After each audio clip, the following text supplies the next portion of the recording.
Shema Israel, Adonai Eloheinu, Adonai Echad, Be'ahavtet, Adonai Eloheka, Bekol Levaveka, o Bekol Nafsheka, o Bekol Meodeka. Ve'ahiyu adevanu ha'elle, Asher Anochi Mesaveka Hayom al Levaveka, Besinantam Lebaneka, Bedibartabam, Beshibteka, Bebetecha, Oblechtecha Baderek, Obshochbeka Obkomeka, Ubshartam Leot al Yadecha, Behayu Letutafot Bedenecha, Oktabtam al Mezuzot Beteka, Ubish Areka, Sela. Hear Israel, the Lord is our God, the Lord alone. Therefore you shall love the Lord your God with all your heart and with all your soul and with all your strength. Take to heart these words which I am enjoining you today. Drill them into your children. Speak of them at home and abroad, whether you're busy or at rest. Bind them as a wrist, as a sign, and let them be as a pendant on your forehead. Write them on the doorposts of your houses and on your gates. Glory be to the Father, to the Son, to the Holy Spirit, as it was in the beginning, is now, and will be forever. Amen. In the name of the Father, and of the Son, and of the Holy Spirit. Amen. Shalom, everyone. I hope you're all alive and kicking, safe and sound. And welcome to this session number 9. The last session on the Pentateuch. Nag-announce ako kanina, so for other matters, pwede niyong tignan the earlier post. While checking our sound and our video, let me check yung attendance natin. 68 people right now with Rayan Andrada, Ereb Tov Padre, nabi niya. Sok Galvan Osorio, good evening po. Father Randy, Christina Go, good evening. Ano po class ninyo para sa amin? Former prophets or yung kasunod ng Pentateuch.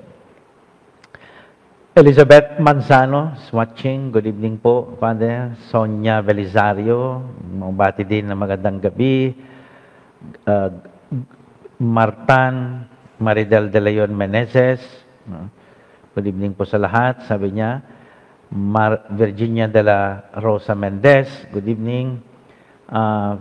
Last time, medyo nagka-problema tayo sa sound. Yung paki-alert kung kumusta yung ating delivery ng sound. Good evening sa lahat. Sabi ni Ning Liarenas, Freda and Albert Gamora. Present po, sabi nila. Nessie Valencia at Mary Grace Ulat. Kasama siguro niya si Kuya Pinong, si Ate Nessie. Marilyn Pariñas, good evening po. Sabi niya, Edwin Dawal, Rhea Bunuan, and Faina Jola, Marcy Dalde, Isagani Austria, and Elizabeth Manzano. Of course, si Ate Sylvia Flores, good evening. Sabi niya, Rodio Francisco, Hedy Maini, magandang gabi po sa lahat. Sana makisama ang internet tonight. Tinitignan ko nga itong signals natin kung okay siya. Good evening, sabi ni Gio Bias. Art Santos Pimentel, present po, watching from San Fernando, Pampanga. Nathaniel Jola, good evening, Father Randy and classmates, sabi niya. Rodi Francisco, Helen Villalba Festejo, and sa Sydney ito. Ito Banzon, kapitbahay namin. Elizabeth Manzano, good evening. Fanny Cuyos, Bing Pagia Castro, and Doms Ball are watching you. Duri Resurrection, good evening, and co-participants, God bless us all. Good evening, sabi ni Brother Ramon Villarante, Elmer Magsino, and Sioni de Guzman. Perla Foro Pestrana, good evening po sa lahat. Si Doms Val pala ay from Davao City. Si Maria Aure, si Bing Kasilag, good evening. Lola Isier, buenas noches, Padre Ronnie, sabi niya. Baka busy pa sa paglilibing si Padre Ronnie. May nilibing po kami kaninang kapwa naming pari, Father Leo Smith, 92 years old. This afternoon, no? She was German. Mount Carmel being Lucy Rodrigo, loud and clear from Las Piñas. Rosemary, good evening, Father. O nga, yun ang gusto kong marinig yung evaluation ng ating sound. No?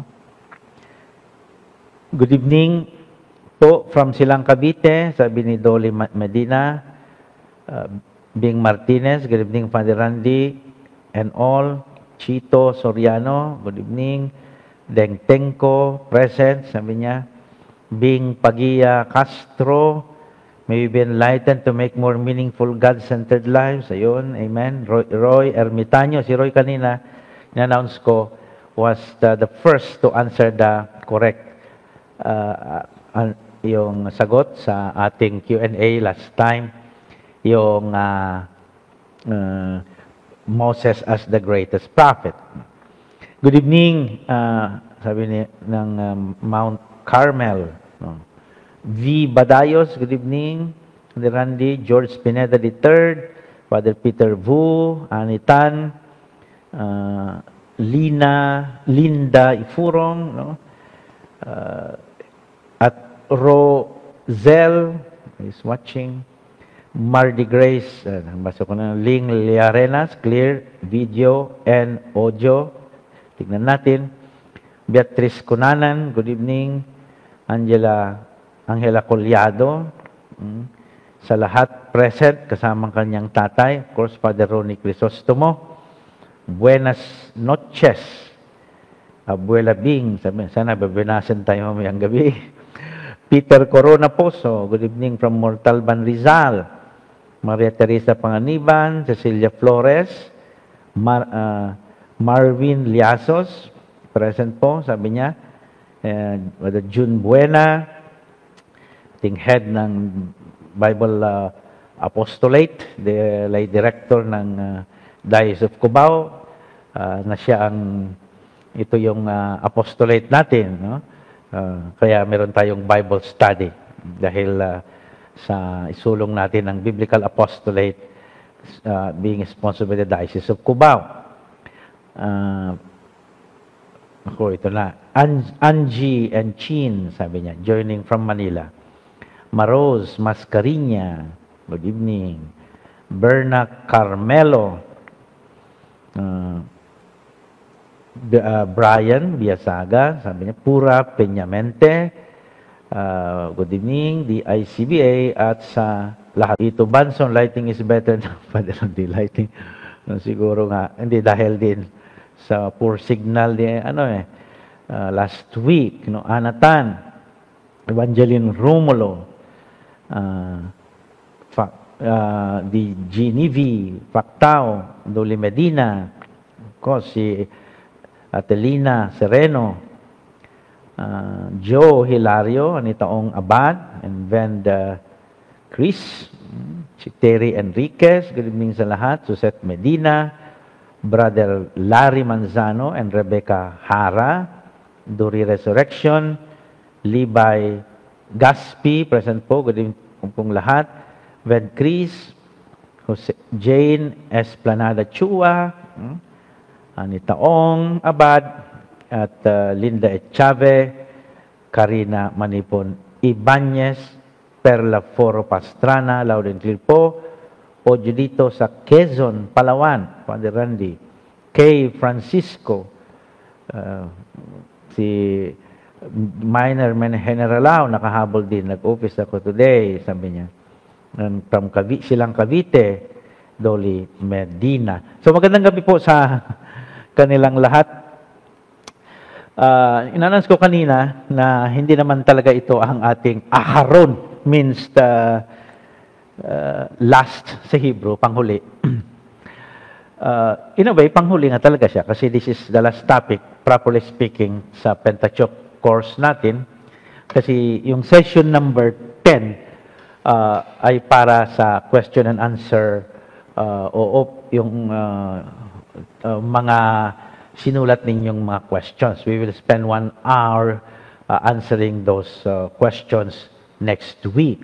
So, after that, no, nakita nyo na nag-post ako ng evaluation form, yung gagamitin ay Google Form. Sagutin nyo po yun. Tignan nyo yung instruction doon. At especially those aiming o gustong mag-obtain, magkaroon ng yung certificate of completion. So, yon. So, please do that para may deadline siya hanggang September 9 lang. Okay? So, in short, this is our last but not the least na discussion natin sa Pentateuch. Alam niyo naman na hindi natin ma-cover lahat, no?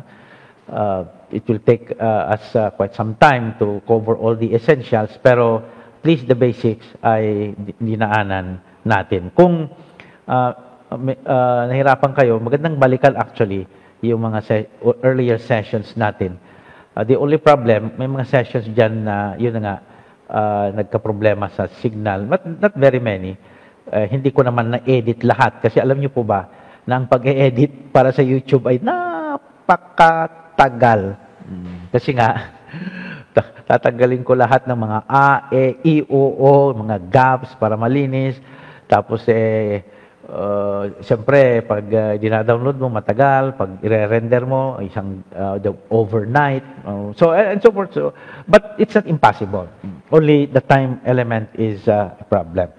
Anyway, you have the Facebook Live to nababalikan ninyo. Okay? So, that's our situation. Part 2 ng 10 commandments. Part 1, we discussed yung until commandment number 2. Okay? So, nakita ninyo na magkakaiba yung numbering ng commandments. Yung 1 to 10. Depende kung anong tradition ang sinusunod mo. Pero I will try my best to follow the Catholic St. Augustine's tradition.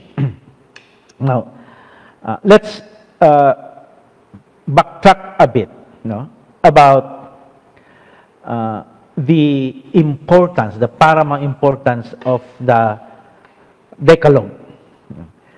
And if you read yung 5:22, Deuteronomy chapter 5:22, there you will you have in one verse, no, gives us the why the commandment is paramount, par excellence.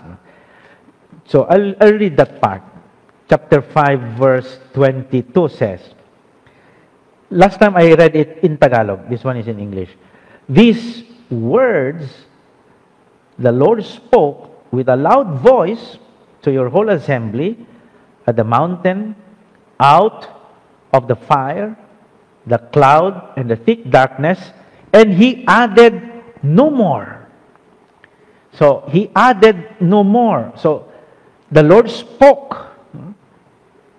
direct speech addressed by God. That's the divine origin na tinutukoy natin. And added no more, completeness. What else? It says, he wrote them on 2 stone tablets and gave them to me, I mean to Moses. He wrote them on 2 stone tablets. He, meaning God, wrote them on 2 stone tablets. Lastingness, permanency It's valid in the past, and also now and in the future. That's the understanding of the book of Deuteronomy. So, tingnan nyo, mahalaga nga, very central sa buhay ng mga Hudyo ang 10 utos. And later, of course, Jesus Christ. And mamanahin natin itong tradition na ito, tayong mga Kristiyano.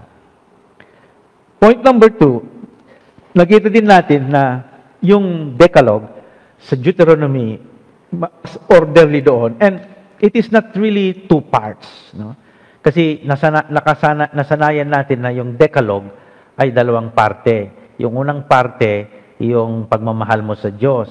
Pangalawang parte, pagmamahal mo sa kapwa. So, pero nandun pa rin yun. Kaso, pag titignan mo mabuti, sabi ng mga komentarista, ng mga scholars, it's actually divided into 3 parts. Tripartite. The first part is the relationship of Yahweh and Israel. And nandoon yung commandment ng thou shalt not have other gods before me. And then thou shalt not take the name of God in vain. So, yung first 2 ay the relationship of Yahweh and Israel. Pagdating mo sa Sabbath, keep holy the Sabbath day and honor your father and mother. They are separate. They consist a separate part. And you will see later. I will explain it. And the third part is Israel in relation to his neighbor or to his fellow Israel. The neighbor in Hebrew is usually called the Re'ah. The Re'ah. Your neighbor. O maganda ang translation sa Tagalog kapwa. Kasi pag neighbor, literally, you're thinking of your neighbor na kapitbahay mo. Kapwa is a very good translation of Re'ah or your fellow Israelite. So, tripartite division of the Decalogue. Now, when you go to the third part of the Decalogue, meron siyang structure na hindi talaga siya parang isa-isa. But you notice that ito yung, let's see, yung violation. Dito yung violations. Counterpart niya yung cause, the principal na dahilan, okay? Or the root of that will lead you to the crime. So makikita niyo yung relationship niya. For example, to bear false witness. No? May nag-witness na mali, will lead someone to be killed. And we have some examples of that in the Bible. May nagsaksi, false witness,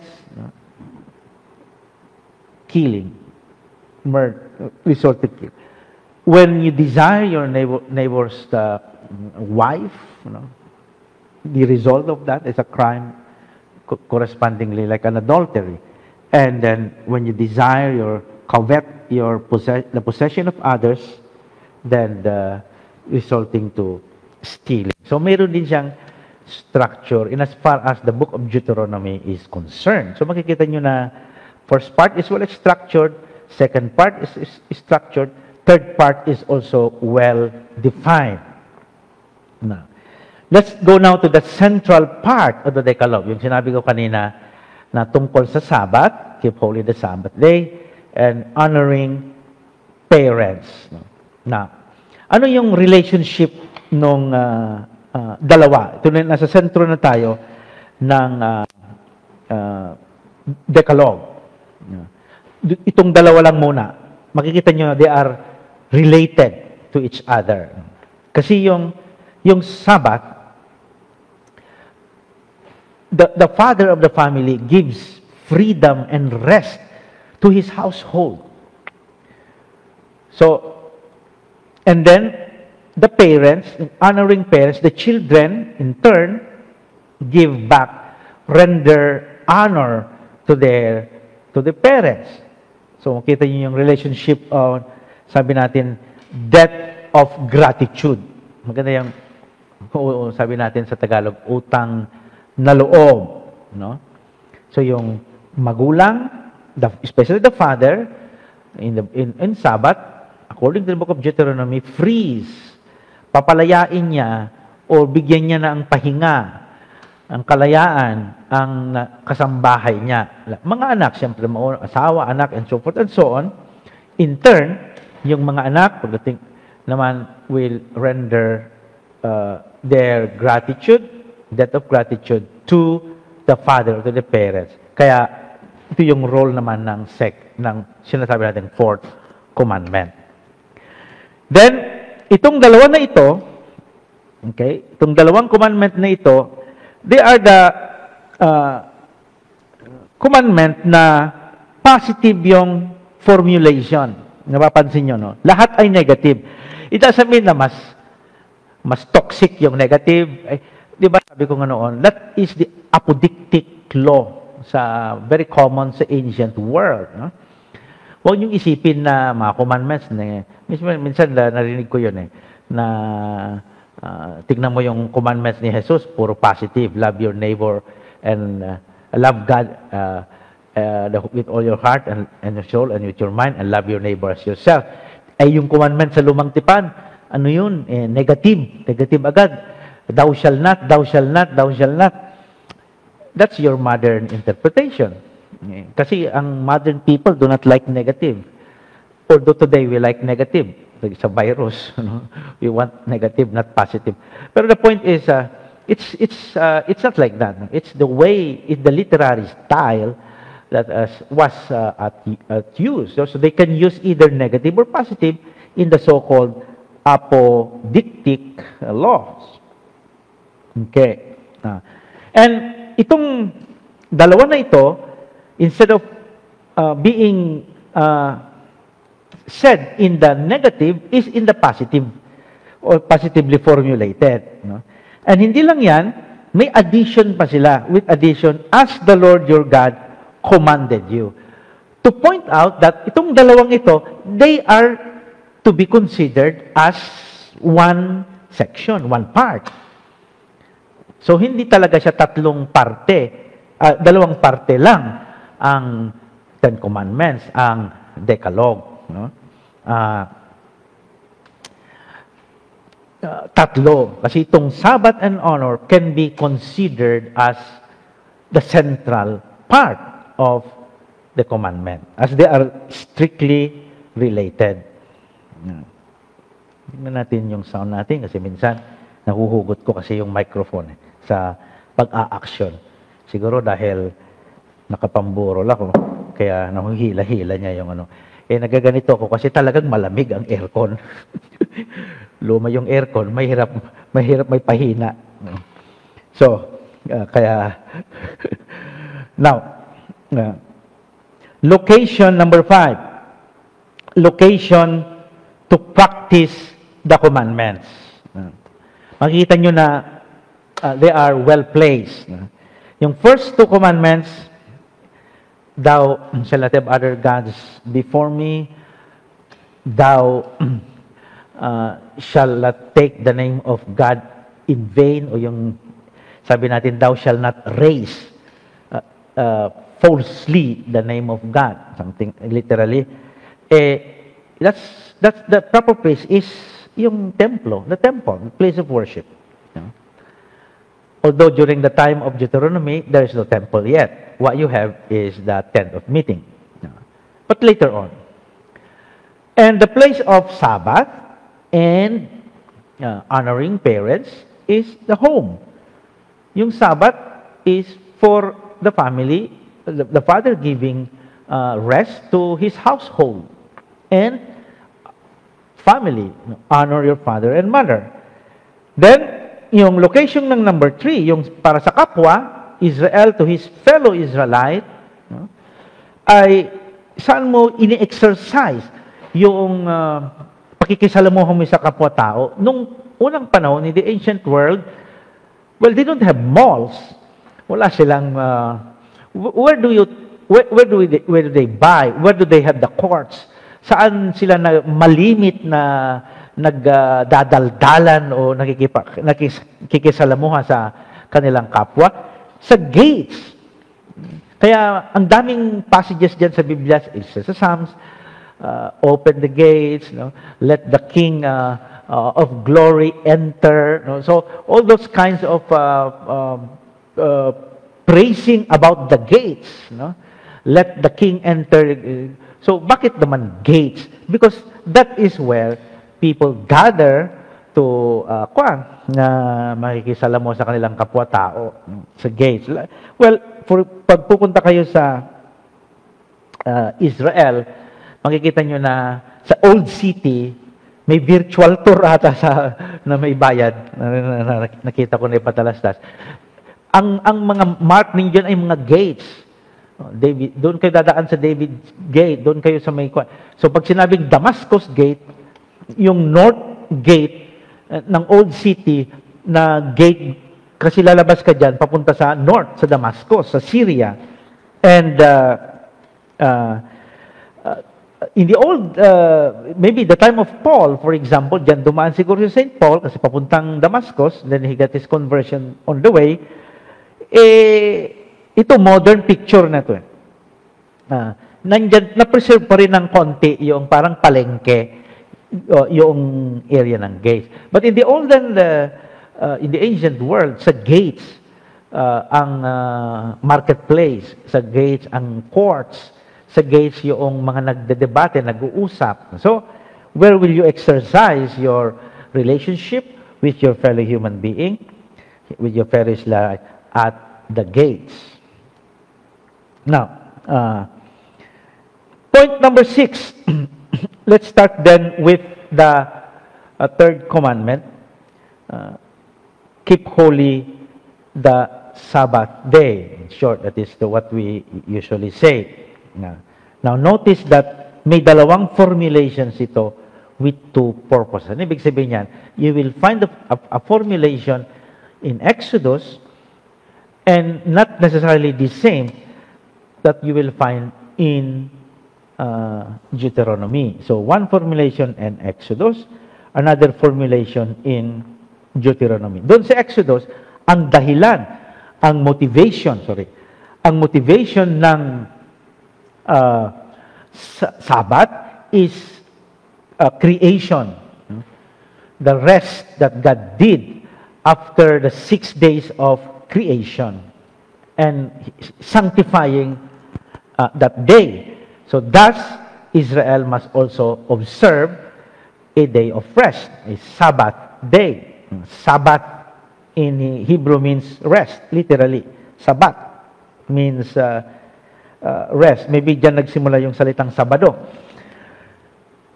But sa Deuteronomy is different. The motivation and the purpose of rest is no longer about creation, but more humanitarian, more para sa kapwa. Kasi ang pagpapahinga is to give rest to your household, sa mga nagtatrabaho for you, including your children.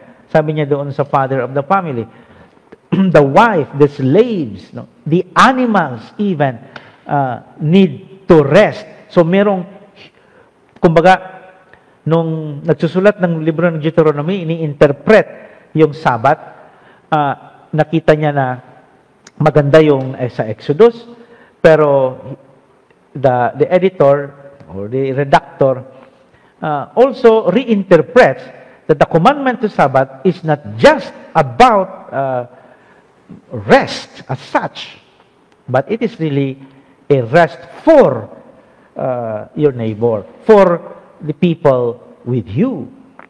So, meron siyang tinawag natin na social dimension, humanitarian aspect. Now, you now realize that when Jesus was being accused of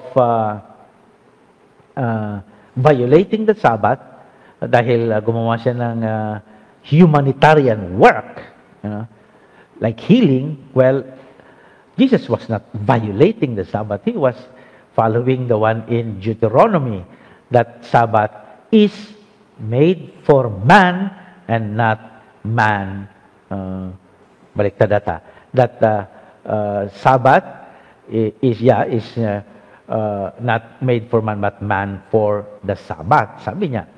So, meaning you do a humanitarian work. No?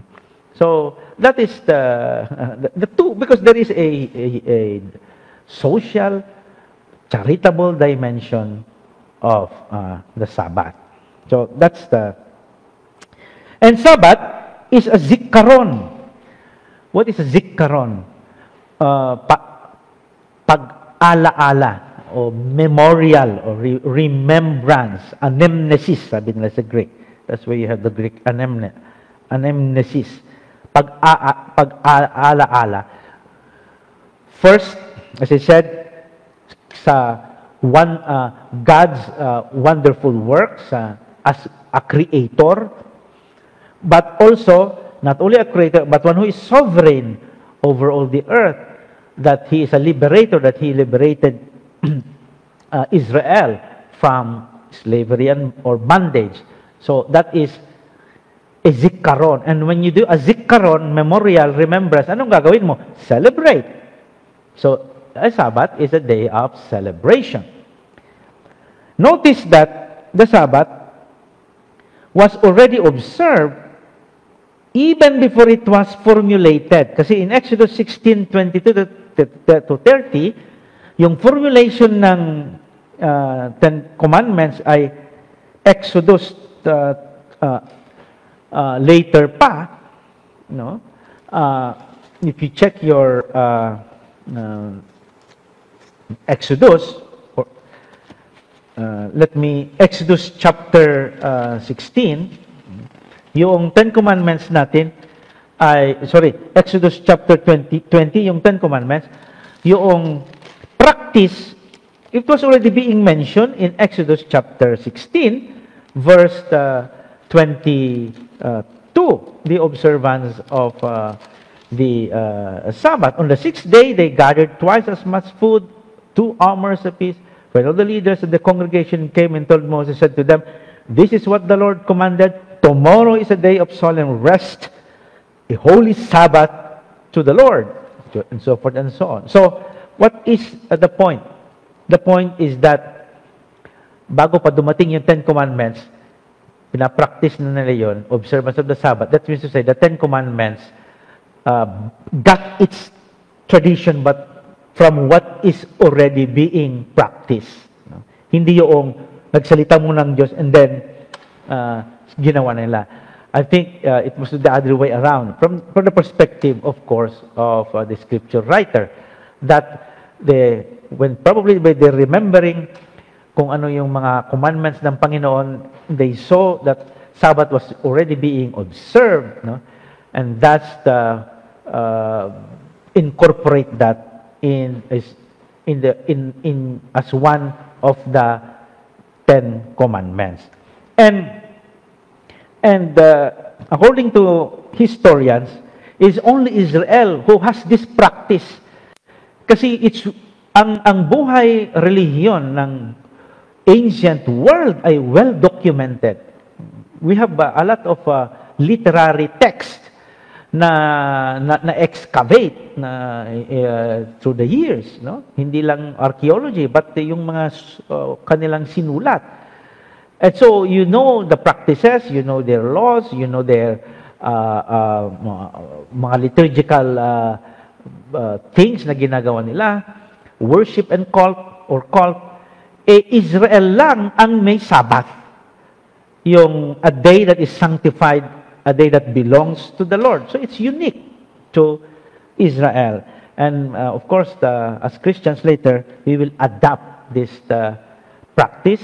And because Jesus was risen not on a Sabbath, but on the first day of the week, which is Sunday, thus the early Christians' practice of their Sabbath is Sunday.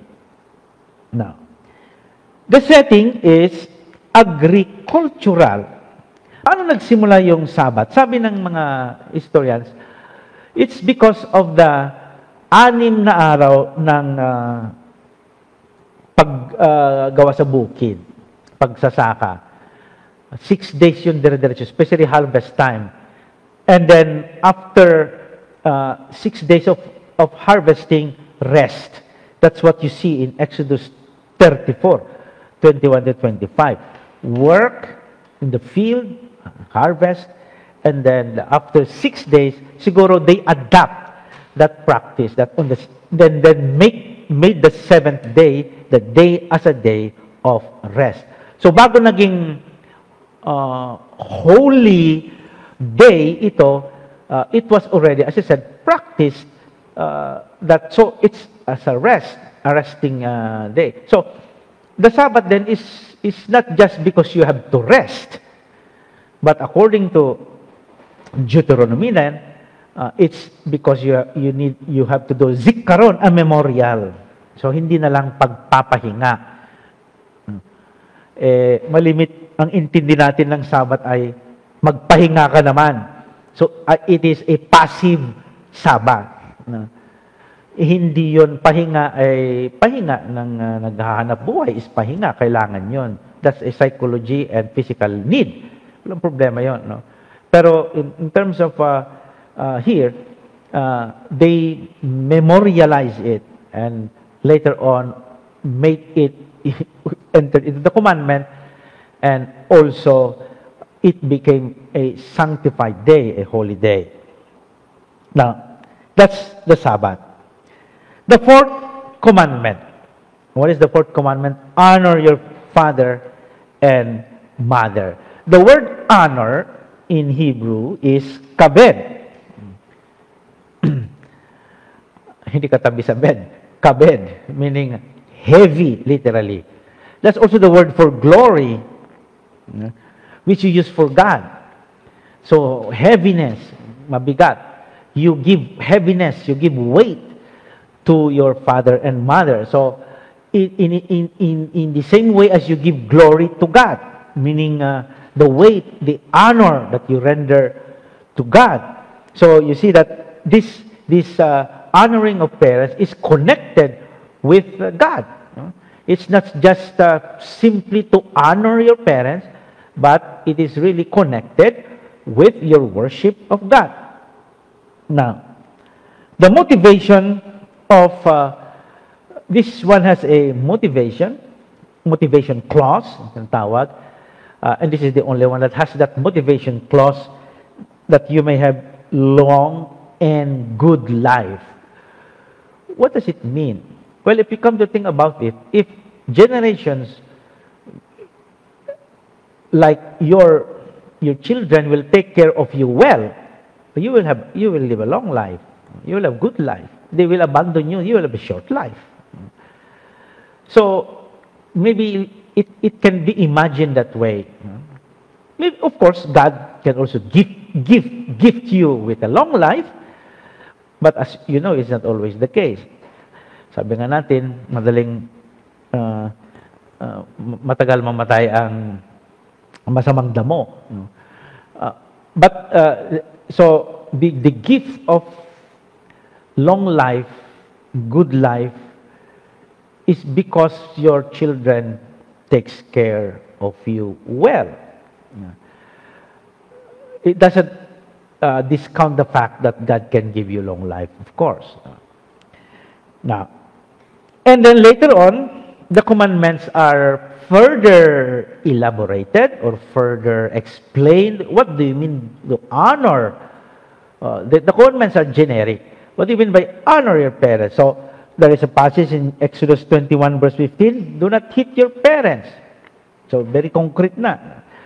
And that is actually probably influenced by much earlier non-Israelite law na preserved sa Code of Hammurabi 1,700 years before the time of Christ.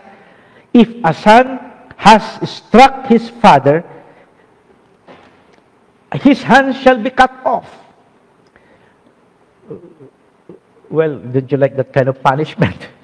Well, it's not only that, no? In Exodus 21, it's capital punishment. Whoever curses father or mother shall be put to death. why such strict and heavy punishment that even entails taking away one's life? Well, as we explained already, that the parents are your connection with the divine. Parents gave us life. The Lord is the author of life. They transmit the faith from the Lord that they receive from God. And the Torah, that they transmit the Torah to their children. So they are transmitters of the Word of God, of God's message.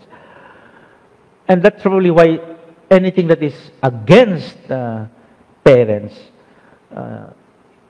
is met with divine punishment, including capital punishment. Towards the near the New Testament,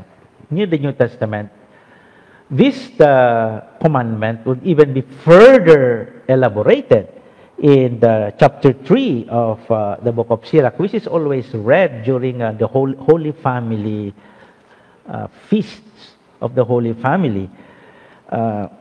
It's not only a text that builds us up, but also interesting. And this is the relationship between parents and children. Sirach chapter 3 says, "Listen to me, your father, O children. Act accordingly, that you may be kept in safety.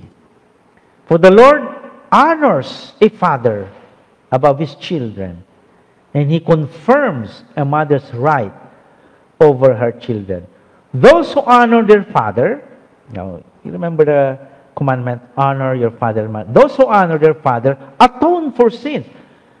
So we are not surprised that there is a divine reward of this, because parents, as I've explained, are connected with God.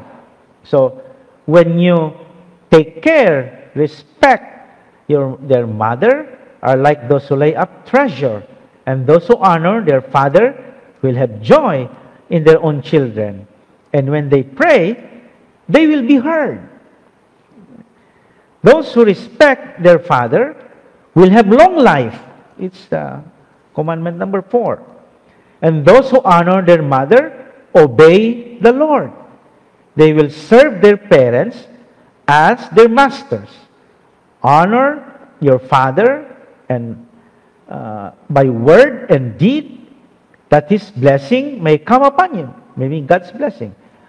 For a father's blessing strengthens the houses of the children, but a mother's curse uproots their foundation. Do not glorify yourself by dishonoring your father, for your father's dishonor is no glory to you.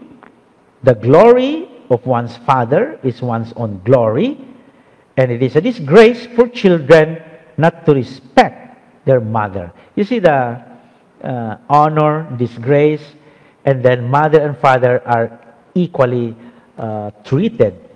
Not only the father that is being honored, but also the mother. So,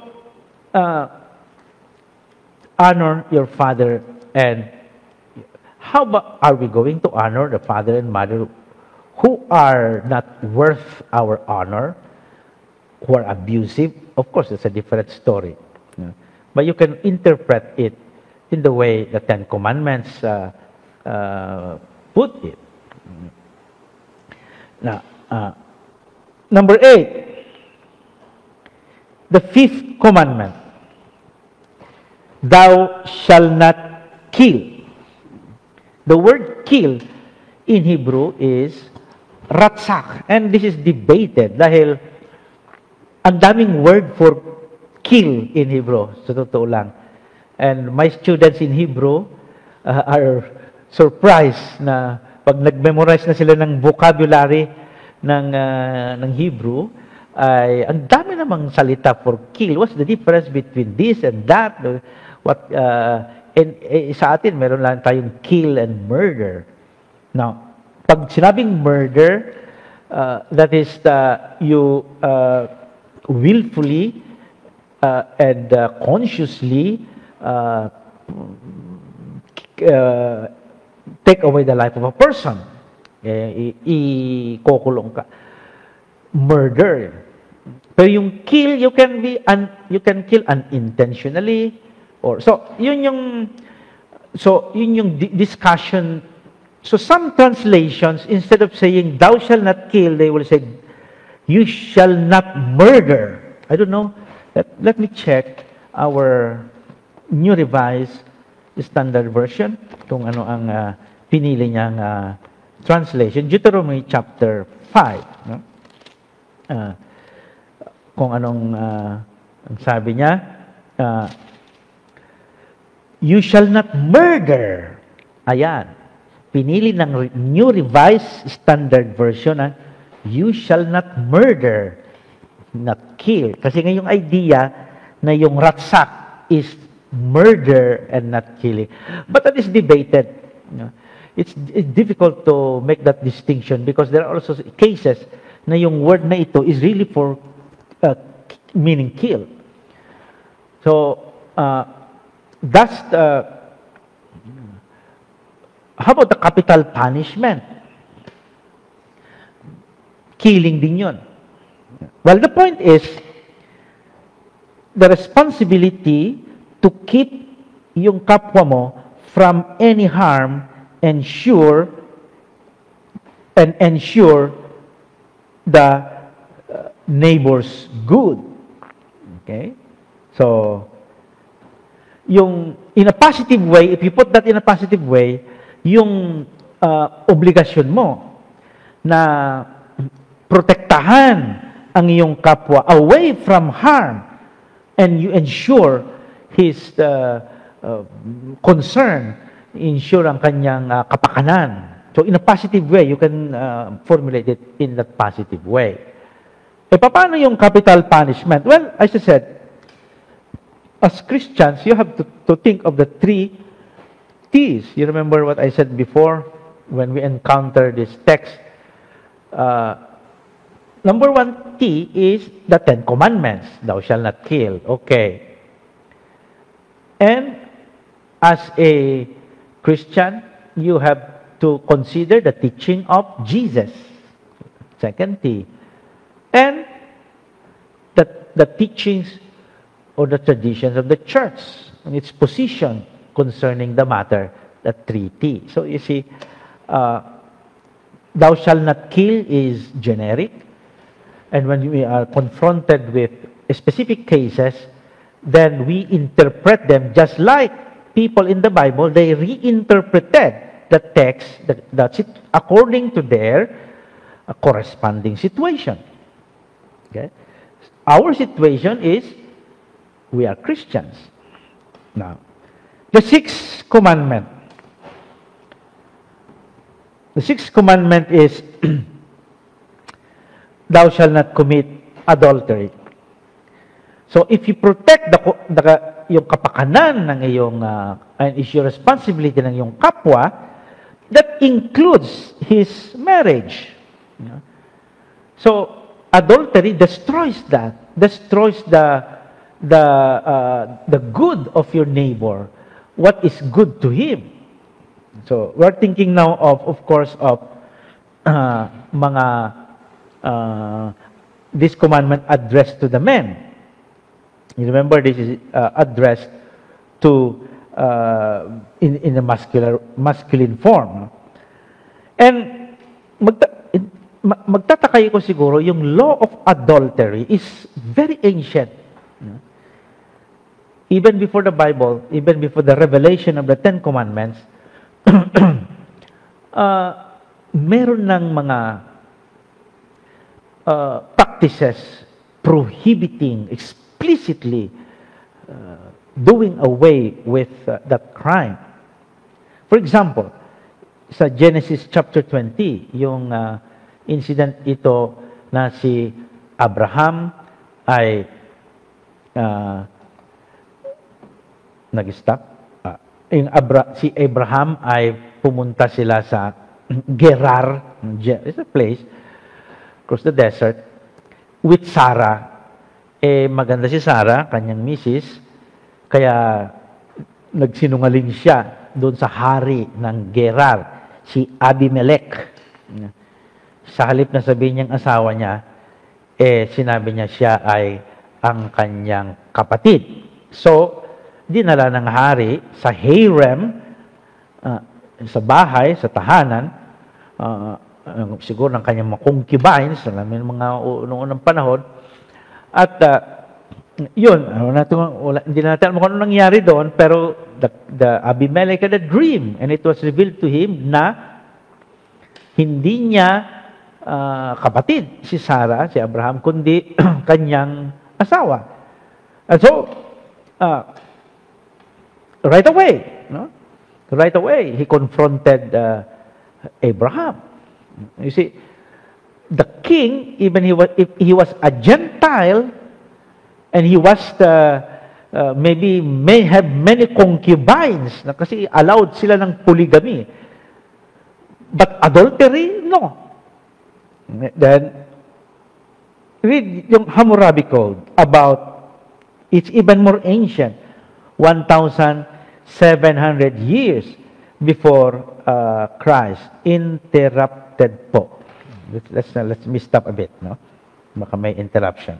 Kindly message me pag I'm still, the signal is still moving. Okay, any interruption? Nag-stop, interrupted. I'll wait for your message. But while waiting for your message, I will read the Hammurabi Code. If the wife of a man is caught lying with another man, they shall bind them and throw them into the water.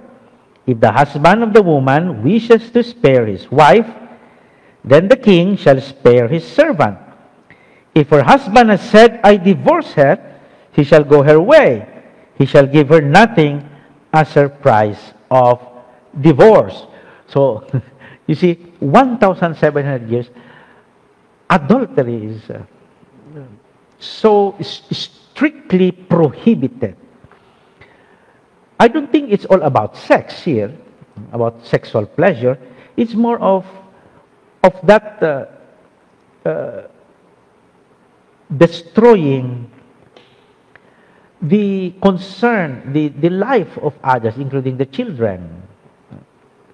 So, kahit polygamous ang kanilang kultura, adultery was not tolerated.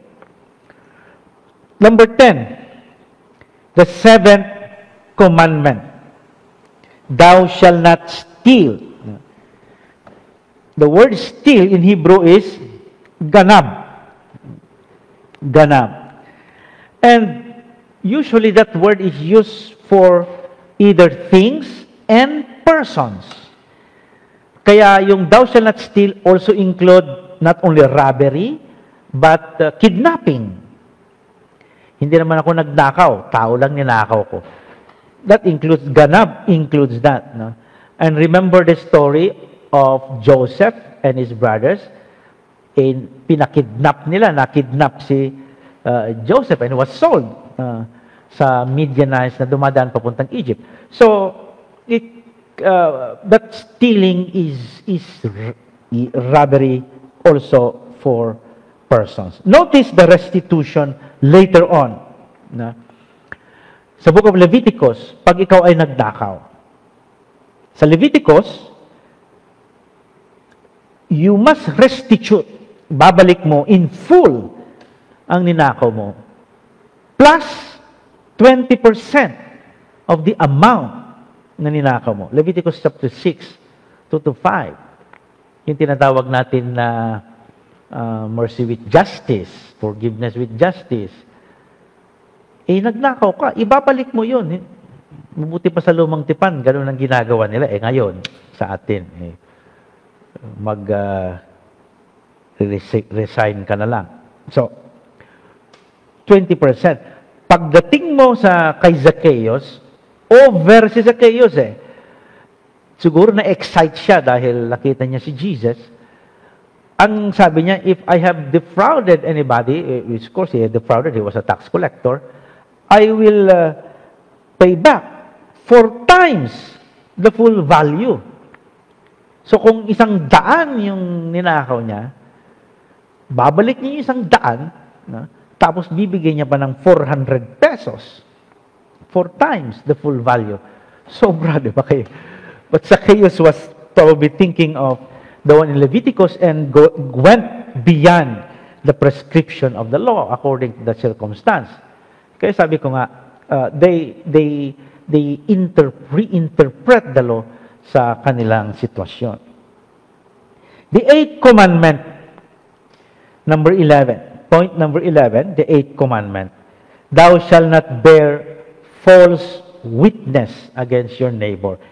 Ed is witness, shav is false. That is the same word that was used for thou shalt not take the name of God in shav, in vain, in the 2nd commandment. So, shav. And we said before that shav can mean falsely, abusively, cursely. Maybe the word is correct here, proper here.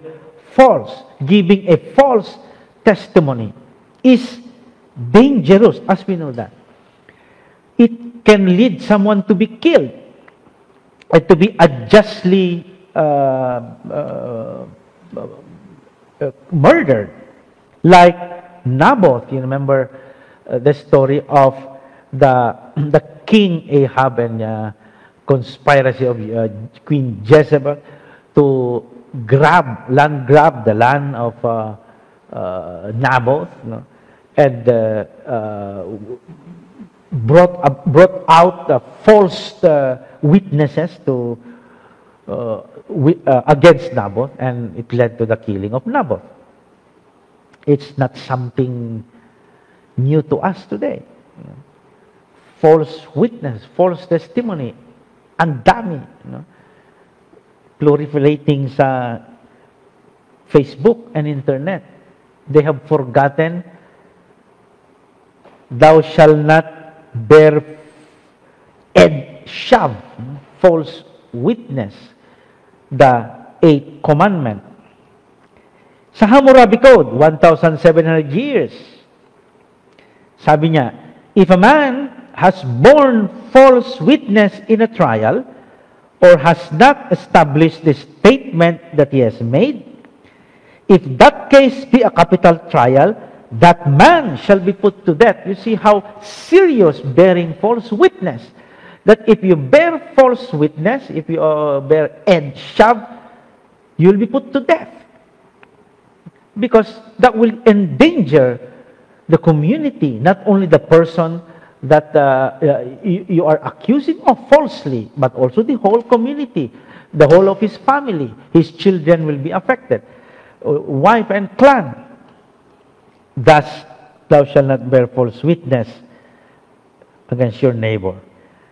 And later on, in Deuteronomy chapter 9, one witness is not enough to consist a valid witness. At least more than one witness, at least 2 witnesses. And you remember, a victim of false witnessing, Ed Shav, is Jesus himself. Then, according to Exodus 23, 1-3, who are the victims of Ed Shav, of false witness? The poor, the disadvantaged, because they cannot defend themselves. So, the widows and the orphans, that's in chapter 23, 1-3, and it's a warning against bearing false witness that would endanger the lives of the disadvantaged people like the poor. And later on, not only bearing false witness, but lying, slander, paninirang puri, are also included in the interpretation of that commandment. You can just check Hosea chapter 4, verse 2, and sa slander o paninirang puri, Leviticus 19, verse 16. Or, see the teaching of Jesus on this in Matthew 5:33 to 37, the Sermon on the Mount. Since we are Christians, let us cross the river Jordan to visit the New Testament. Chapter 5, verse 33. Again, you have heard that it was said to those of ancient times, you shall not swear falsely, but carry out the vows you have made to the Lord. But I say to you, do not swear at all, either by heaven, for it is the throne of God, or by the earth, for it is his footstool, or by Jerusalem, for it is the city of the great king. So, and so forth and so on. Jesus was even more strict in interpreting this. The commandment said, thou shalt not bear false witness. And how does Jesus see it? Well, before you even bear false, you better not swear at all. Sabi niya. Meaning, you, with the intention to bear false witness, then do not swear at all. Because if you swear at all, that will lead you to bearing false witness. So you better guard kaagad-agad yung temptation na you swear at all. Ang daming nagsuswear ngayon, mamatay ako, ganun-ganun. But that is will lead them into what? No? Into bearing false witness. So it doesn't mean you do not swear. We make vows, we swear, but the swear that leads you to bear false witness against your neighbor. Number 12, that 9th commandment and the 10th commandment. Pinagsama ko na sila, kahit dahil gumagabi. Hindi lang yan. Pero sa ibang tradition, magkasama kasi ito. Mapapansin nyo, pinaghiwalay na natin mga Catholics, itong commandments na ito. Yung, thou shalt not covet thy neighbor's goods, thou shalt not covet thy neighbor's wife, that thou shalt not covet their neighbor's properties, oxen, and so medyo in most traditions, Jewish, Protestant, Lutheran, the Septuagint put it into one commandment. We separated it maybe to emphasize nga yung commandment on the wife, you know, thou shalt not covet thy neighbor's wife. But let us see. Let us compare the one in Exodus and the one in Deuteronomy. These two commandments, one commandment that we subdivide them into two, but here we put them into just one commandment. Commandment number 9 and commandment number 10. In Exodus it says, you shall not covet your neighbor's house. You shall not covet your neighbor's wife. Notice the colors. Or male or female, slave or ox, or donkey or anything that belongs to your neighbor. In Deuteronomy, neither shall you covet your neighbor's wife. But when it comes to the goods, to the properties, it doesn't use anymore the word covet, but another word in Hebrew, desire. Neither shall you desire your neighbor's house, or field, or male or female, slave or ox, or donkey or anything that belongs to your neighbor. And notice also that Deuteronomy, separated, transferred the wife commandment to covet, not coveting your neighbor's wife ahead of coveting the house, the male, the female slave, anything. Which may be an indication that in Deuteronomy, the right of the woman, the right of the wife, is getting more and more affirmed. So that in the commandment, the wife is no longer just considered as one of the properties, one of the ari-arian ng asawa niya, but a distinct, with a distinct identity. Okay? So, now, let's go to explain. These words, covet, siguro, pag nanasa, what sa Tagalog, the word covet in Hebrew is the word hamad. Okay? O hamad. Let's say, there should be a het there. Hamad. And the word for desire in Hebrew is hit-ava. It's a different word. Kaya nga magkaiba yung translation nila. Now, you go to dictionaries sa Hebrew, you go to their explanation to synthesize, kung ano nga ba talaga itong may pagkakaiba ba. No? Sabi nila, yung covet, no, is the inordinate desire for a person, and the object is a person. What is an inordinate desire? The desire to do something evil and you act on it. And that put it into action. So, from, kaya nga inordinate. Yung iba pang is unrestrained desire. No? Desire pa lang is already evil, covet. And you put it into action, the more it becomes worse. So, if covet, it is for the human being. That's why it is addressed to the wife in the book of Deuteronomy. But for objects, it's hit-ava, inordinate desire to steal or to grab the property of another person. Kaya, yung before this commandment, two commandments, they are like a fence. Parang bakod. No? Kaya yung desire pa lang, huwag na. Kasi that desire will lead you to the crime, to the sixth commandment, to adultery.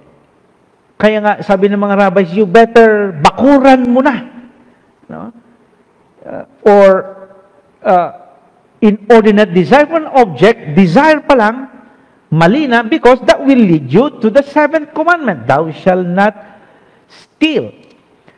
So, to make it even, I think this is the last point, okay, clearer, we go to the Sermon on the Mount of Jesus in the chapter 5, 21 to 48, the so-called six antitheses. Kasi may part dyan about, for example, chapter 5, verse 21 says, you have heard that it was said to those of ancient times, you shall not kill, and whoever kills shall be liable to judgment. But I say to you that if you are angry with a brother or sister, you will be liable to judgment. Oh, angry lang, mali na. Eh, di ba ang anger ay emotion, it should be neutral, you're expressing your... because the idea is, that anger can be inordinate, and it will lead you to murder, to kill your neighbor. So, what are you going to do? You gezira, sabi ng mga rabbis. You fence around the Torah. And that is what Jesus is saying there. You better fence around. Para bang yung situation natin, bago pa makarating ang virus sa mukha natin, you fence around para hindi na siya makakarating. Hindi na siya makakarating sa iyong ilong. So, how do you fence around? Distancing, no? Mask, washing of your hands, and good ventilation. Bago pa siya, bago pa makarating ito, magpupunas ka na sa mukha mo. So, you fence around, you protect. So, it's not being scrupulous, being legalistic, And that's what sometimes I do not like narinig ko sa mga homilies na yung mga Hudyo ay legalistic. No. Maybe we are the ones interpreting that as they're legalistic. There is to guard the Torah. And before you even break the Torah, there are already precautionary measures so that you will not end up breaking the Torah. You fence around the Torah or gezira. So for example, pagdating mo sa adultery, you have heard that it was said, you shall not commit adultery. But I say to you that everyone who looks at a woman with lust has already committed adultery with her in his heart. Well, that's fencing around the Torah. So you will not end up, that's the covet part, no? Inordinate desire that will lead you to commit a crime. Then, sabi dito, if your right eye causes you to sin, tear it out. Well, you have heard the Hammurabi Code, no? Cut it off, sabi doon. Sa kamay, no? So, na nagnakaw. Well, that's the Ten Commandments. I think I have to conclude this discussion and course of ours with the note on Jesus, quoting the Ten Commandments. As I said, this is not our last engagement. Pray that we are all healthy.